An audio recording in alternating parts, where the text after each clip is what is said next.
tema da nossa mensagem de hoje é: vai, faça de novo, tá? Vai e faça de novo. Jeremias, no capítulo 18. Diz assim a palavra do Senhor. Esta é a palavra que veio a Jeremias da parte do Senhor. Vá à casa do oleiro e ali você ouvirá a minha mensagem. Então fui à casa do oleiro e o vi trabalhando com a roda. Mas o vaso de barro que ele estava formando estragou-se em suas mãos.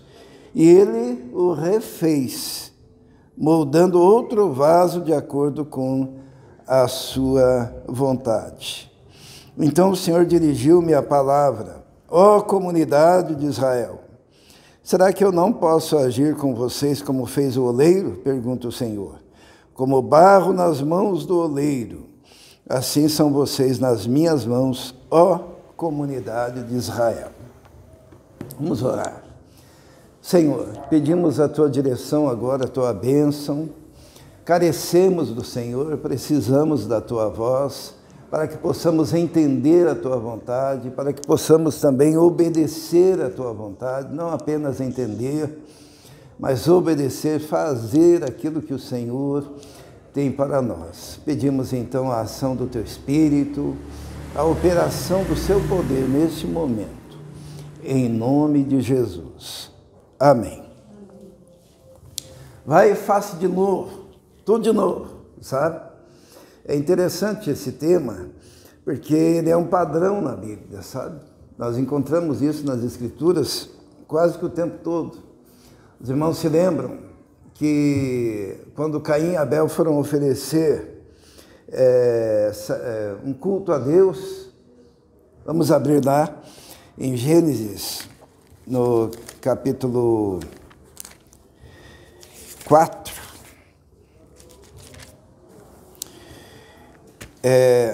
Primeiro foi Gênesis capítulo 4, a partir do versículo 3, né? Diz assim, Gênesis 4, 3.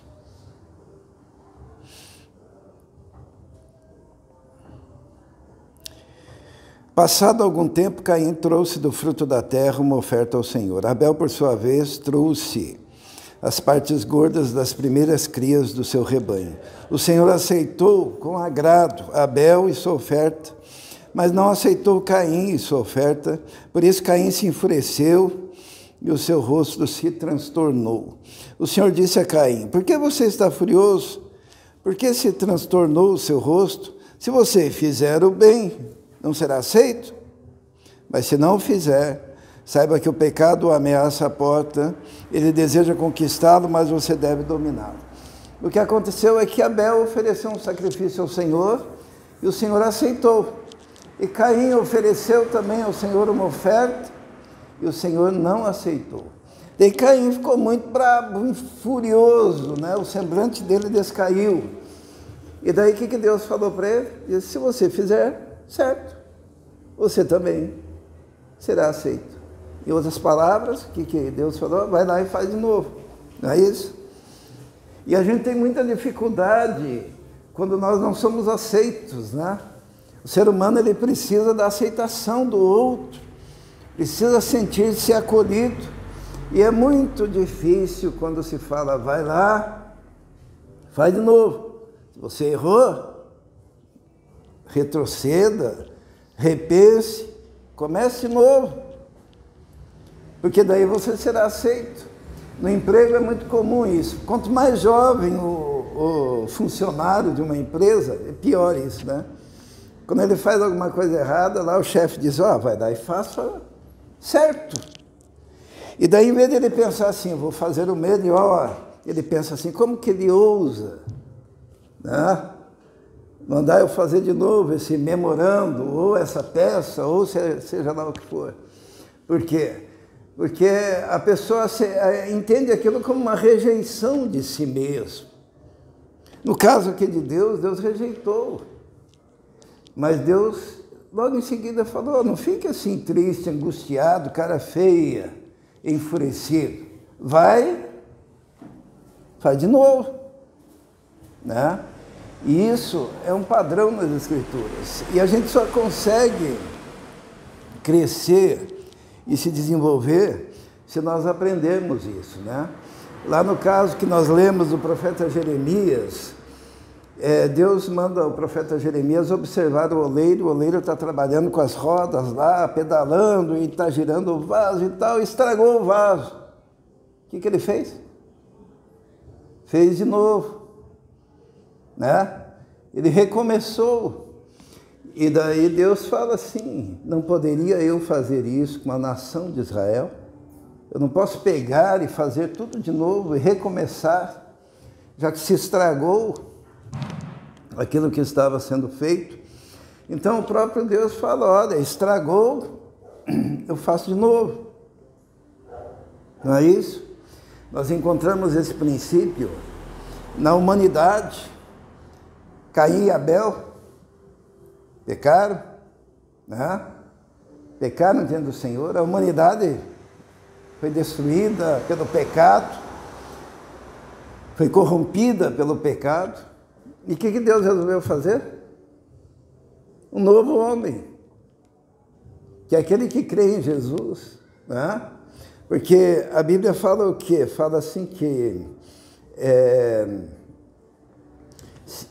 quando nós cremos em Cristo, nós nos tornamos nova criatura, né? Nova criatura. Vamos ver lá em 2 Coríntios, no capítulo 5, nós encontramos também esse princípio, né? 2 Coríntios, no capítulo 5, versículo 17, diz assim, portanto, se alguém está em Cristo, é nova criatura. As coisas velhas já passaram e eis que tudo se fez novo. Então, na vida da gente, Deus nos dá diversas oportunidades para nós, quando erramos, fazemos novamente, fazemos certo dessa vez. Um exemplo muito vívido disso é quando Moisés subiu ao monte e Deus lhe passou os 10 mandamentos, as tábuas da lei, a gente chama de tábuas da lei, mas eram pedras, né? Escritas pelo dedo de Deus. Daí Moisés, ele desce do monte. Quando ele desce do monte, ele vê que o povo está adorando o bezerro lá, ele fica muito irado. E ele pega aquelas pedras escritas pelo dedo de Deus e ele quebra, né? Vira caco. Mas o que acontece no capítulo 34 de Êxodo? Deus pega e fala para Moisés, Moisés, agora você pegue aí, faça aí umas pedras, né? Confeccione essas pedras e sobe de novo no monte. Faz de novo.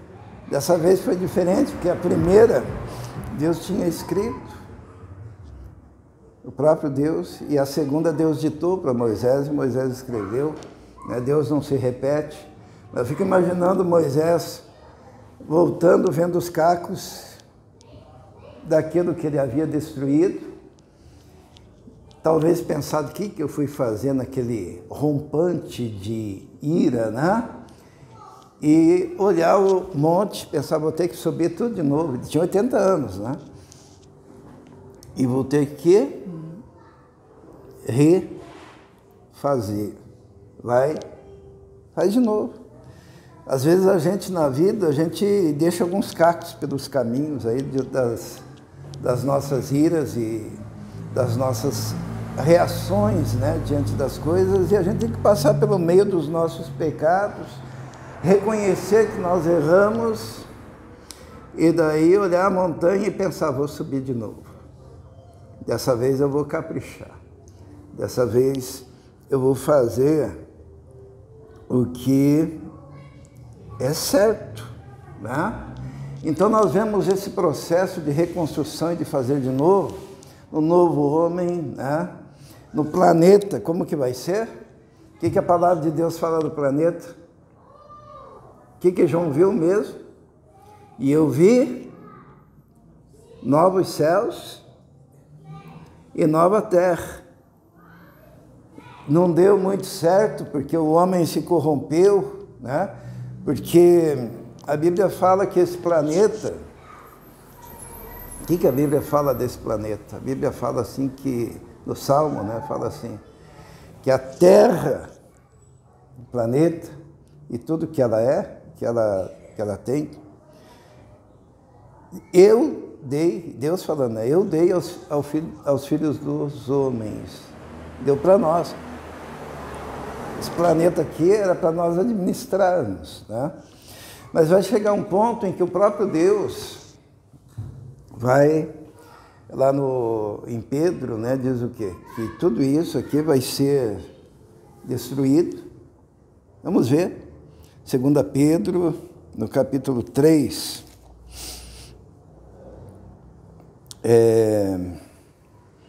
no versículo 10. 2 Pedro 3,10 diz assim: o dia do Senhor, porém, virá como ladrão. Os céus desaparecerão com um grande estrondo. Os elementos serão desfeitos pelo calor, e a terra e tudo que nela há será desnudada. Visto que tudo será assim desfeito, que tipo de pessoas é necessário que vocês sejam? Vivam de maneira santa e piedosa, esperando o dia de Deus e apressando a sua vinda.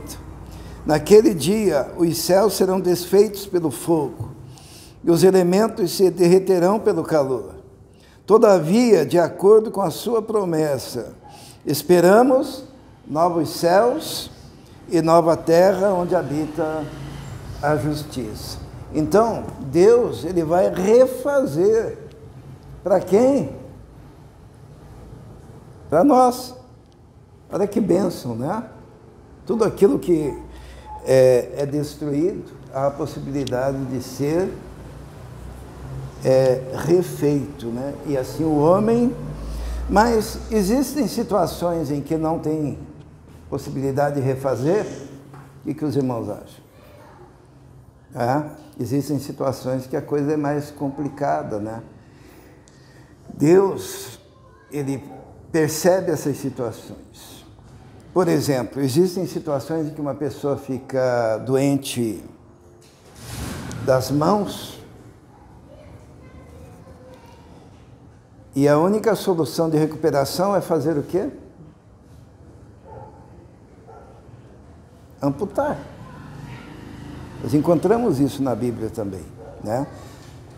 Quando o médico amputa uma perna ou um braço que não tem recuperação por causa da gangrena e se ele permitir que continue daquele jeito, vai comprometer o corpo todo e a pessoa vai morrer.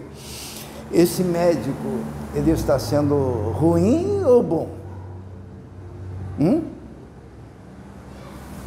Deus, algumas vezes, ele teve que agir no seu juízo de uma forma assim, teve que amputar. Nós temos o caso da humanidade, na época de Noé, a humanidade se corrompe, e Deus viu que os pensamentos da imaginação do coração do homem eram continuamente maus. É assim que aparece lá. E Deus resolveu amputar pelas águas do dilúvio, exterminar aquela sociedade que vivia assim no pecado. Mas ele viu um homem, ele viu Noé, um homem que andava com ele, e muito embora ele tenha feito aquela amputação, aquele juízo, foi por amor ou não? Foi por amor, como um médico. Quando Deus viu também Sodoma e Gomorra, atolada na imoralidade, na promiscuidade sexual, na corrupção, Deus olha e diz, olha, a possibilidade disso se alastrar e atingir a humanidade como um todo, tá? E Deus pega e faz o quê? Faz uma amputação, destrói Sodoma e Gomorra, para que aquilo não se alastre. Às vezes, quando nós olhamos, né, de uma forma humana, a gente pensa, nossa, mas por que Deus agiu em juízo de forma tão contundente, tão pesada? Quando, na verdade, Deus foi amoroso para conosco. Hoje, nós não temos Sodoma e Gomorra, né? Mas os irmãos percebem os rumos que a sociedade está tomando. E muitas vezes Deus tem que intervir para adiar um juízo que seja definitivo e fatal, né? Por isso que muitas vezes na história acontecem coisas que nós não conseguimos explicar humanamente, mas olhando debaixo do prisma do Senhor, nós percebemos que é um ato de amor, porque nós não conseguimos separar o amor do juízo. Deus é justo 100%, e Deus é amor 100%. Isso está junto, caminha junto.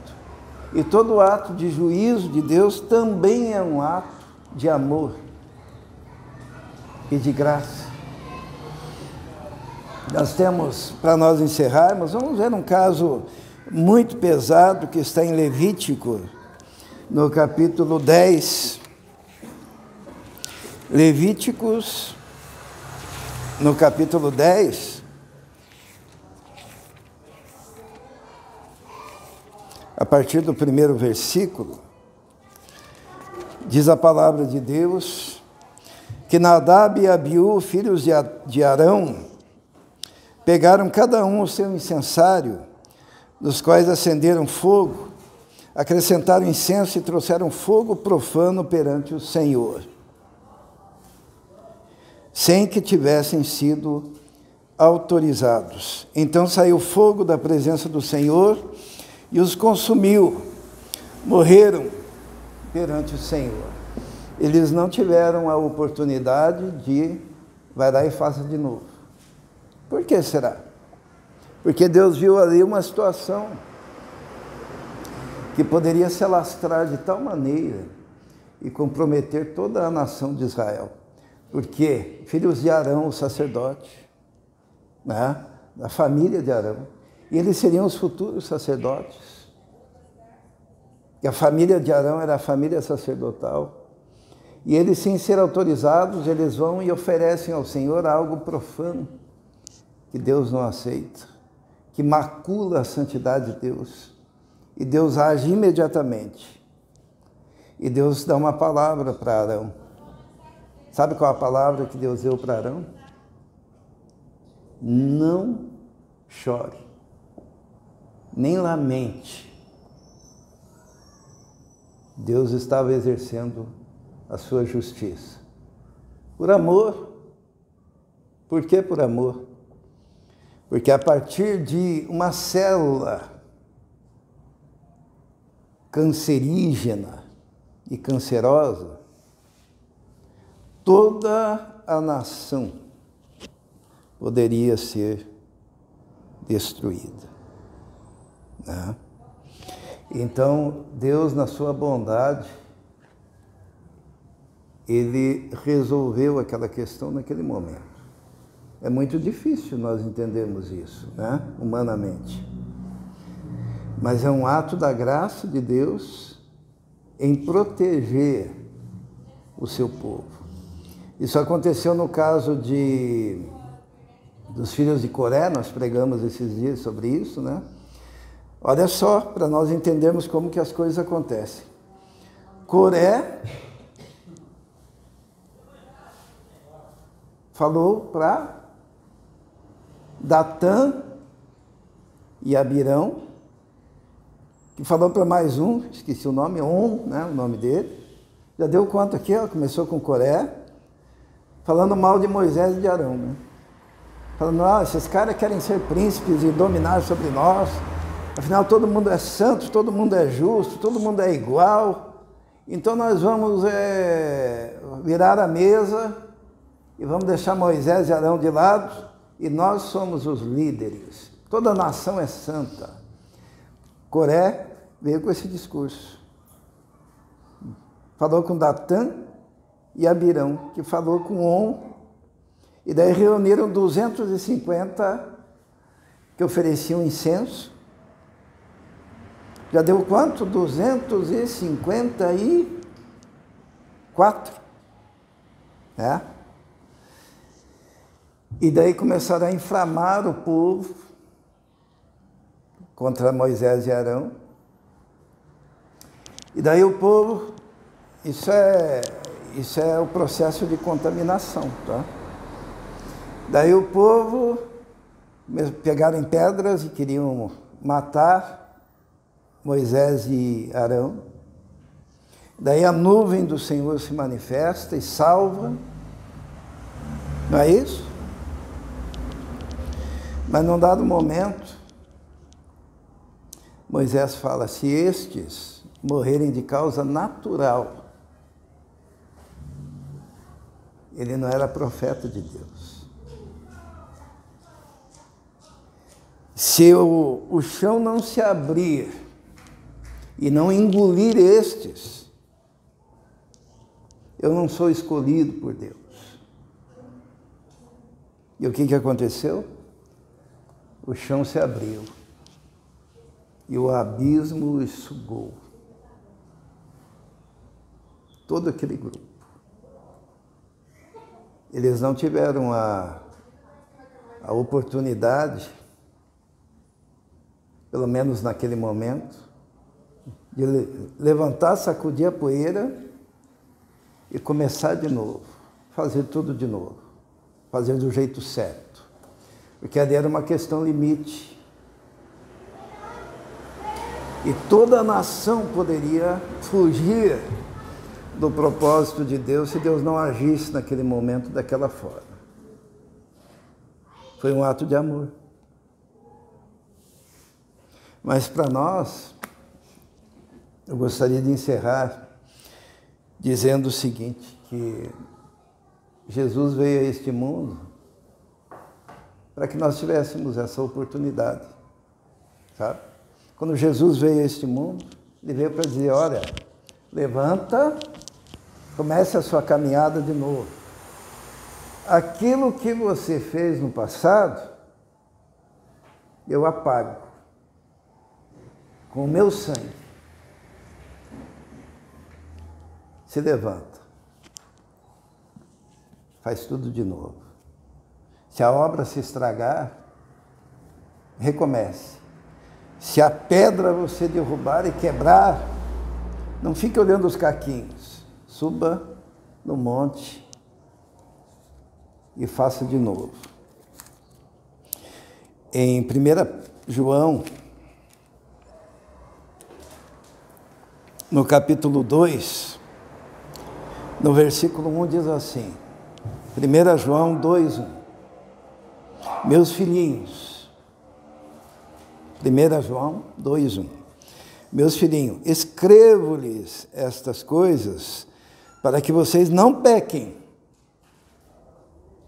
Se, porém, alguém pecar, temos um intercessor junto ao Pai, Jesus Cristo, o justo. Ele é a propiciação pelos nossos pecados e não somente pelos nossos, mas também pelos pecados de todo mundo. Então, vamos ler ainda no capítulo 1 de 1 João, versículo 9. Se confessarmos os nossos pecados, Ele é fiel e justo para nos perdoar os pecados e nos purificar de toda injustiça. Então nós temos aqui uma outra forma de dizer. Se estragou, conserte. Se não der certo, se levante. Faça de novo, né? Que nós não tenhamos a postura de Caim, que por não aceitar a correção, tornou-se vagabundo pela terra, e até hoje ele é um exemplo do culto que desagrada a Deus. João ele diz, eu escrevo para que vocês não pequem. O ideal é esse. Porém, pecou, levante, comece de novo. Porque Deus é fiel e justo para perdoar todo pecado cometido. Esse é o propósito de Deus. Amém?